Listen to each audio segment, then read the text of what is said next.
గోవిందాయ నమః. అందరికీ జై శ్రీరామ్. ఏం చేస్తున్నారు? అందరూ బాగున్నారా? అందరూ బాగున్నారనే భావిస్తున్నాను. భగవంతుడు అందరినీ కూడా తన కటాక్ష నేత్రాలతోటి చల్లగా చూడాలని కోరుకుంటున్నా.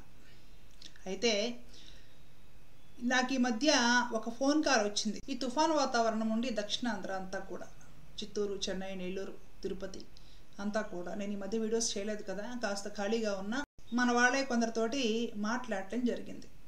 కొన్ని కొత్త కొత్త విషయాలు, కొన్ని కొత్త అనుభవాలు, కొన్ని బాధాకరమైనవి, ఇవన్నీ కూడా తెలుసుకునే ప్రయత్నం చేశాను. చాలా విషయాలు విని నాకు చాలా ఆశ్చర్యం కలిగింది, బాధ కూడా కలిగింది. కొన్ని విషయాలు చాలా సంతోషించాను, కొన్ని విషయాలు ఆశ్చర్యం కలిగించాయి, కొన్ని విషయాలకు బాధపడ్డాను కూడా. అయితే వాటికి సంబంధించి ఒక సమస్య మాత్రం ఈరోజు మీ ముందుంచే ప్రయత్నం చేస్తాను. మన ఫాలోవర్ ఒక ఆవిడ మాట్లాడింది నాతోటి. పెళ్ళైన కొత్తలో కాపురానికి అత్తగారింటికి వెళ్తే ఆమె అత్తగారు రకరకాల నియమాలు పెట్టి, మా ఇంట్లో ఇలా ఉంటుంది ఆచారము, మా ఇంట్లో అలా ఉంటుంది, ఇలాగే చేయాలి, నువ్వు కూడా ఇలాగే చేయాలి, పూజ ఇలాగే చేయాలి, ఇట్లాగా రకరకాల నియమాలు పెట్టేసరికి ఇంకా ఆవిడ అలాగే కంటిన్యూ అయిపోయేసేసి కొన్ని సంవత్సరాలు గడిచిపోయిన తర్వాత ప్రతిరోజు తలస్నానం చేయకుండా దీపారాధన కూడా చేయడానికి లేదు. తులసి మొక్కకు నీళ్లు పోయాలన్నా కూడా తలస్నానం చేసేసిన తర్వాతేనట. అట్లాగే చేస్తే ఆవిడకి ఈ మైగ్రేన్ బాగా పెరిగిపోయింది, సైనస్ కూడా వచ్చేసింది. పిల్లలు కాస్త హై స్కూల్కి వెళ్తున్నారు. ఇంకా ఆరోగ్యం బాగాలేని పరిస్థితి వచ్చేస్తే ఈవిడ రోగిష్టిది. ఈ రోగిష్టిది మా కుటుంబానికి, మా అబ్బాయికి, పిల్లలకి ఎందుకు పనికిరాదు, పనులు కూడా సరిగ్గా చేయలేకపోతుంది అనేసి వాళ్ళ పుట్టింట్లో వాళ్ళని పిలిచి పంచాయతీ పెట్టి మీ అమ్మాయి యొక్క రోగిష్టిది ఈ విధంగా క్రియేట్ చేస్తూ ఉంటే ఇలాంటివి జరుగుతున్నాయి అన్నమాట. పాపము ఆ ఇల్లాలి ఫ్యామిలీ లైఫ్ ఇరకాటంలో పడిపోయిందనమాట. చాలా బాధాకరమైన ఫోన్ కాల్. నేను చాలాసేపు మాట్లాడాను వాళ్ళతోటి. నేను చెప్పాలనుకుంటున్న విషయం ఏంటంటే, ప్రతి మనిషికి కూడా భూమి మీద ఇంకొకరికి నష్టం కలిగించకుండా, ఇంకొకరిని అన్యాయంగా మన జోలికి రాకుండా, వాళ్ళని బాధ పెట్టకుండా ప్రశాంతంగా ఉన్నంతలో తృప్తిగా బ్రతికే హక్కు ఉంది. ఆ హక్కుని కాలరాసే అధికారము భగవంతుడు ఎవరికి ఇవ్వలేదు కాబట్టి దయచేసి మనం కూడా అధికారం తీసుకోకూడదు. మన ఇంటికి కోడళ్ళుగానే వచ్చారనుకోండి, వాళ్ళని మనము వేధించేయకూడదు. మన నియమాల లిస్ట్ అంతా ఓపెన్ చేసి మన మీద పద్ధతిగా బతికేడ్చినట్లుగా, నువ్వు ఇలాగే ఉండాలి, మా ఫ్యామిలీలోకి ఇలా కంటిన్యూ అవ్వాలి, ఏదో భూమి పుట్టిన దగ్గర నుండి తరతరాలుగా మా ఫ్యామిలీ ఎలాగే, నువ్వు కూడా ఇలాగే ఫాలో అవ్వాలి, ఇలాంటి లిస్టులు చదివి వినిపించి వాళ్ళ పరిస్థితి ఎలా ఉన్నా సరే బలవంతంగా వాళ్ళ చేత అన్నీ పాటింపజేసి వాళ్ళ జీవితాన్ని నరకప్రాయం చేయకూడదు. సరే, అందరూ అలా లేరులేండి. ఈ రోజుల్లో ఆర్థోడాక్స్ ఫ్యామిలీస్ ఉంటున్నారు. ఏదో సిటీస్లో ఉండి వాళ్ళ జాబ్ వరకు వాళ్ళు చేసేసుకుంటూ వాళ్ళ లైఫ్ వాళ్ళు లీడ్ చేసే వాళ్ళు చాలామంది ఉన్నారు. అందరు అత్తలు అలాగే కోడళ్ళ మీద అధికారాలు చేస్తారనేసి నేను చెప్పడం లేదు ఇక్కడ. కానీ కొన్ని చోట్ల ప్రత్యేకించి కాస్త గ్రామీణ వాతావరణంలో ఉమ్మడి కుటుంబాల్లో ఉండే వాళ్ళకి ఇప్పటికి కూడా కొంత టార్చర్, కొంత గృహహింస అయితే ఉంటుంది. ఎక్కువగా నా దగ్గరికి కౌన్సిలింగ్కి ఇలాంటివే వస్తూ ఉన్నాయన్నమాట. ఆచారాల పేరుతో కూడా మైగ్రేన్లు తెచ్చుకొని, సైనస్ తెచ్చుకొని, రోగం వచ్చిన తర్వాత మళ్ళీ ఇది రోగిష్టిది. ఇంకా వీళ్ళ ఫ్యామిలీలో ఎవరికైనా అమ్మగారికి ఎవరికైనా ఉందనుకోండి, వాళ్ళ ఫ్యామిలీలో వాళ్ళకు ఉన్నాయి కాబట్టి ఇదిగో ఈవిడికే వచ్చింది. పెళ్లి చేసుకునేటప్పుడు తెలియక చేసుకున్నాము అంటే మిగతా కోడళ్ళు ఏమైనా అమృతం దాగొచ్చారా? వీళ్ళకి అమృతం దాగైనా వస్తారా కోడళ్ళు? వీళ్ళకి ఆలోచించండి ఒకసారి. కాబట్టి ఆచారాల పేరుతోటి రాద్ధాంతం చేయకండి. విపరీతంగా అతిగా ఆచారాలు పాటించమని కూడా ఎక్కడా చెప్పడం లేదు. అలా అని అనాచారం మంచిది కాదు. ఎవరికి కుదిరినంతలో ఎవరి పరిస్థితిని అనుసరించి వాళ్ళ ఆచారం చక్కగా పాటించుకుంటారు. మహిళలకి ప్రతిరోజు తలస్నానం అవసరం లేదు అని నేను ఆరంభం నుండి చెప్తున్నాను. మైగ్రేన్ ఖచ్చితంగా వస్తుంది, నెలసరి సమస్యలు ఉంటాయి. అట్లాగే ఈ ప్రెగ్నెన్సీ వచ్చేసి గర్భధారణ సమయం ఉన్నప్పుడు కూడా ఇబ్బందిగానే ఉంటుంది. బాలింతలుగా ఉన్నప్పుడు అసలు తడి తగిలినా ఎక్కువ తలస్నానం చేస్తే చాలా ప్రమాదం. బాలింతలుగా ఉన్నప్పుడు కానీ, అంటే పిల్లలకి పాలు పట్టే ఒక సర్టెన్ పీరియడ్స్లో కానీ కాస్త జాగ్రత్తగా ఉండకపోతే అప్పుడు శరీరం కూడా చాలా నాజూగ్గా కాస్త బలహీనంగా ఉంటుంది.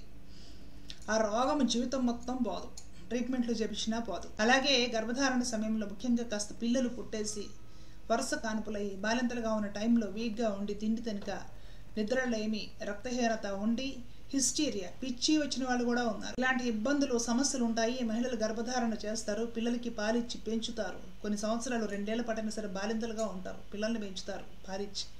తర్వాత కూడా పిల్లలు కాస్త ఒక ఏజ్ వచ్చి తెలుసుకుని వాళ్ళ పనులు వాళ్ళు చేసుకునేంత వరకు మహిళలకు 24 అవర్స్ 365 రోజులు రెస్పాన్సిబిలిటీ ఉంటుంది, డ్యూటీ ఉంటుంది.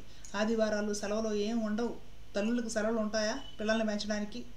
ఆలోచించండి మీరు ఒకసారి. ఇలాంటి డ్యూటీస్ ఉన్నాయి కాబట్టి మహిళలకి ఈ విధమైన రూల్స్ భగవంతుడే పెట్టలేదు, శాస్త్రాలలో పెద్దలు విధించలేదు. తెలిసి తెలియని తలతిక్కతనంతో ఇంటికి వచ్చిన కోడలను పట్టుకొని మా ఇంట్లో రూల్స్ ప్రకారం రోజు తలస్నానం చేయాలి, మా ఇంట్లో రూల్స్ ప్రకారం ఇట్లాగే ఉండాలి, మా ఇంట్లో రూల్స్ ప్రకారం పీరియడ్స్ వచ్చేరాగానే పోయి తల మీద నీళ్లు పోసుకోవాలి, ఇలాంటి పిచ్చి పనులన్నీ కూడా దయచేసి చెప్పకండి, చేపించకండి. కోడళ్ళతోటి ఆడపిల్లలతోటి చేపించకండి. ఈ రోజుల్లో ఎవరికి వారికి హైజీనిక్గా ఉంటుంది తెలుసు. పీరియడ్స్ వచ్చినా సరే చక్కగా మంచి మంచి ఎక్విప్మెంట్ సిస్టమ్ ఉంది, అందరూ తెలుసుకుంటున్నారు, అందరికీ ఈ విధమైన ఎడ్యుకేషన్ ఉంది, చక్కగా వాడుతున్నారు, చక్కగా మంచి వస్త్రాలు సౌలభ్యంగా ఉండే వస్త్రాలు కట్టుకుంటున్నారు. వాళ్ళు ఆరోగ్యంగా ఉంటూ ఇంటిల్లి పాదిని ఆరోగ్యంగా ఉండటానికి ప్రయత్నం చేస్తున్నారు. ఏదో పాతకాలంలో గ్రామాల్లో విద్య ఇవన్నీ సరిగ్గా ఉండేలేని పరిస్థితుల్లో అప్పటి సమాజాన్ని అనుసరించి పెట్టుకున్న కొన్ని రకాల ఈ ఆచారాలైతేనేమిటి, పద్ధతులు, కొన్ని నమ్మకాలైతేనేమిటి, వాటిని దయచేసి ఈ తరం మీద బలవంతంగా అక్కర్లేనప్పుడు, అదంత ఆరోగ్యవంతం కానప్పుడు రుద్దడం మానేయండి. అలాగే పీరియడ్స్లో ఉంటాయి, ఇంకా ఏదో ఒక వింత జంతువు ఇంట్లో ఉన్నట్టు చేదరించుకోవడం, అసహించుకోవడం, వాళ్ళని దూరంగా ఉంచేసి ఇంక నువ్వు తినకూడదు, అది ముట్టుకోకూడదు, ఆ మూలన ఉండాలి, వాళ్ళని చాలా అసహ్యంగా చాలా ఏదో వాళ్ళకు పురుగును చూసినట్టు వాళ్ళని చూడటం, ఇవి కూడా కొన్ని చోట్ల గ్రామాల్లోనూ కొన్ని ఉమ్మడి కుటుంబాల్లో ఈనాటికి కూడా ఉన్నాయి. ఏమి అత్తగారికి రాలేదా పీరియడ్స్? ఈ అత్త కూతుర్లకి అంటే ఆడపడుచులకి పీరియడ్స్ రావా? కోడలకు వస్తే మాత్రం పురుగును చూసినట్టు చూస్తారా? సమాజం మారాలండి, మారి తీరాలి. అనాచారంగా ఆచారాల తుంగలో దొక్కి బ్రతకడం చాలా చాలా తప్పు, పాపము కూడా. అలాని ఆచారాల పేరుతోటి ఈనాటి సమాజానికి ఈ తరానికి అక్కర్లేనివి ఏవో పాత రోజుల్లో అప్పుడున్న సౌకర్యాలని పరిస్థితుల్ని అనుసరించి ఏర్పాటు చేసుకున్న కొన్ని పద్ధతులు ఇప్పుడు కూడా ఇలాగే ఉండాలనేసి కంటిన్యూగా బలవంతంగా ఈ తరం వాళ్ళపైన రుద్దడము చాలా తప్పు. మహిళలకు వారానికి ఒక్కసారి తలస్నానం సరిపోతుంది, వారానికి ఒక్కసారి చాలు.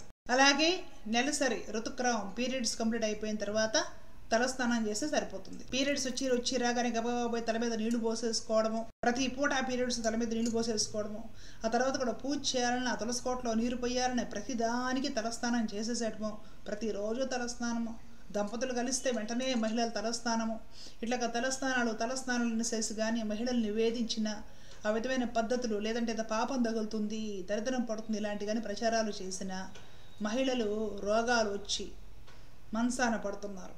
ఇంట్లో ఇల్లాలు రోగం వచ్చి మంచాన పడుతుందంటే ఇల్లు మొత్తానికి దరిద్రం, అది గుర్తుపెట్టుకోండి. ఈ విషయం శాస్త్రాల్లో కూడా ఉంది. ఎప్పుడు కూడా భార్య రోగిష్ఠిదే మంచం మీద పడిందంటే ఆ దరిద్రం మీకు కొడుతుంది, కారణం కూడా మీరై ఉంటారు. భార్య ఇల్లాలు ఎంత ఆరోగ్యంగా ఉంటుందో, ఎంత మానసికంగా శారీరకంగా ఉత్సాహంగా ఉంటుందో అంతా మీ ఇల్లు, మీ సంసారం, మీ గృహము, మీ పిల్లలు అందరూ బాగుంటారు. మీ ఇంటి లక్ష్మిని రోగిష్ఠితాన్ని చేస్తున్నారు మీరు. మీ ఇంటి కోడలంటే మీ ఇంటికి లక్ష్మి అవుతుంది. అర్థం లేనివి పిచ్చి పిచ్చివి అనారోగ్యకరమైన అలవాట్లు అన్నీ కూడా ఆచారం పేరుతో అలవాటు చేసేసి మీ ఇంటి లక్ష్మీ స్వరూపమై వచ్చి మీ ఇంట్లో కుడికాలు పెట్టిన కోడలికి రకరకాల పిచ్చి అన్నీ కూడా నేర్పించేసి బలవంతంగా బాడమ్మ చేసి రోగిష్ఠితాన్ని చేసి ఈరోజు రోగిష్ఠిది మేము కాపురానికి తీసుకెళ్ళమంటే ఈ వీడియో ఎవరి కోసం చేస్తానో వాళ్ళు కూడా వింటారు. ఇంకెవరైనా ఇలాంటి ఉన్మాదులు ఉంటే దయచేసి తెలుసుకోండి. ఏమైనా చిన్న చిన్న పొరపాట్లు ఉంటే సర్దుకోవాలి. కుటుంబంలో ఉంటాయి, చిన్న చిన్న పొరపచ్చాలు ఉంటాయి, సర్దుకోవాలి. ఆచారాల పేరుతోటి ఇష్టం వచ్చినట్టు అన్నీ అంటగట్టేసి వంట అవదం అంటినట్టు అంటి బలవంతంగా రుద్ది బాడమ్మ చేసి రోగాలు వచ్చిన తర్వాత మళ్ళీ వీళ్ళు రోగిష్టాలు, వీళ్ళు పనికిమాలను అంటే జనమంతా రాయిలా స్థిరంగా ఉండి మీరు చెప్పిన ఆచారాలని పాటించుకుంటూ పోతేనైనా మీకు కోడలు అయ్యేది, లేదంటే మీకు భార్యలు అయ్యేది. మరలా చెప్తున్నాను, ఈ మధ్య కొందరికి నేను కౌన్సిలింగ్లో మాట్లాడిన విషయాలు ఇవి. ఈ విధమైన ఇంత మూఢ విశ్వాసాలతోటి ఇలాంటి ఆలోచనతో ఉండటం కూడా ఆరోగ్యకరమైన విషయం కాదు. కాబట్టి ఇలాంటి వాళ్ళు ఇంకెవరైనా ఉంటే కూడా తెలుసుకోవాలనే ప్రయత్నంతో ఈ వీడియోలో మాట్లాడుతున్నాను నేను. అందరు అత్తగారులు, అందరు భర్తగారులు ఇలా ఉంటారని కాదు, పాపం నోరెత్తకుండా మంచిగా ఉండే వాళ్ళు కూడా ఉన్నారు. కొందరు తీవ్రంగా కూడా కోడలతో ప్రవర్తిస్తున్నారు, దానివల్ల జీవితాలు పాడైపోతున్నాయి. చివరికి కాపురాలు పాడైపోయేసేసి రోగిష్టి వాళ్ళు అయిపోయి పుట్టింటికి వెళ్ళి కాపురానికి తీసుకెళ్లకుండా మళ్ళీ వీడికి రోగాలు రావడానికి కారణం కూడా వాళ్ళ ఇంట్లో వాళ్ళకి ఎవరికో లేదు, రోగం వచ్చేసి ఆరోగ్యం బాగాలేదు, వాళ్ళవే లక్షణాలు, వీళ్ళకి వచ్చేసే ఆ జీన్స్ ఇదే. అంటే మీ ఇంట్లో ఎవరికైనా మీకు ఆరోగ్యం బాగాలేకపోయినా కూడా మీ పూర్వీకుల జీన్స్ మీకు వచ్చి ఆరోగ్యం పాడైపోయింది అంటే ఒప్పుకుంటారు? మీరు చక్కగా చికిత్స చేయించుకుంటారు కదా, బాగుపడాలని చూస్తారు కదా. ఇంట్లో ఇల్లాలని, ఇంటి కోడల్ని ఈ విధంగా అవమానించడము, బాధ పెట్టడము, హింస పెట్టడము సాక్షాత్ శ్రీ మహాలక్ష్మీదేవిని బాధ పెట్టడమే అవుతుంది. కాబట్టి మహిళలు ఏ తప్పు చేయకుండా వాళ్ళు ఏదైనా తప్పు చేసి కఠోరంగా రాక్షసుల్లాగా ప్రవర్తిస్తే అది వేరే విషయం. చిన్న చిన్న పొరపాట్లు ఉండి సర్దుకోవాలి. మహిళల్ని వేధించడము, మిమ్మల్ని నమ్ముకొని మీకు భార్య అయి మీకు కోడలు ఇంటికి వచ్చిన ఆ కోడలని భార్యలను వేధించడం, విసిగించడం, టార్చర్ చేయడం, హింసపెట్టడం క్షమించలేని నేరం, మహాపాపం, మహాదోషం. ఇలా చేసే వాళ్ళకి నరకమే గతవుతుంది. కాబట్టి గుర్తుపెట్టుకోండి, మీ కూతురు ఎంతో మీ కోడలే అంతే అవుతుంది, మీ చెల్లెలు అక్క ఎంతో మీ భార్య కూడా అంతే అవుతుంది, మీ కూతురు ఎంతో మీ భార్య కూడా అంతే అవుతుంది. గుర్తుపెట్టుకోండి, భగవంతుడు అనేవాడు అన్నీ చూస్తూ ఉంటాడు. ఎవ్వరు దేని నుండి కూడా తప్పించుకోలేరు. తస్మాత్ జాగ్రత్త. కుటుంబాలన్నీ బాగుండాలి. ఎవరిని వేధించాల్సిన పని లేదు. అందరూ కలిసిమెలిసి సుహృద్భావంతో ఉంటేనే ఈ సంసారము ముందుకు సాగుతూ ఉంటుంది. ఆరోగ్యకరమైన వాతావరణంలో అందరూ ఉండాలి. చక్కగా అందరూ కూడా వాళ్ళ తోచినంత భగవంతుడిని ఆరాధించుకోవాలి. అందరి జీవితాలు, అందరి కుటుంబాలు అంతా ప్రశాంతంగా ఉండాలి. ధర్మో రక్షత రక్షత. జై శ్రీమన్నారాయణ. కృష్ణార్పణ.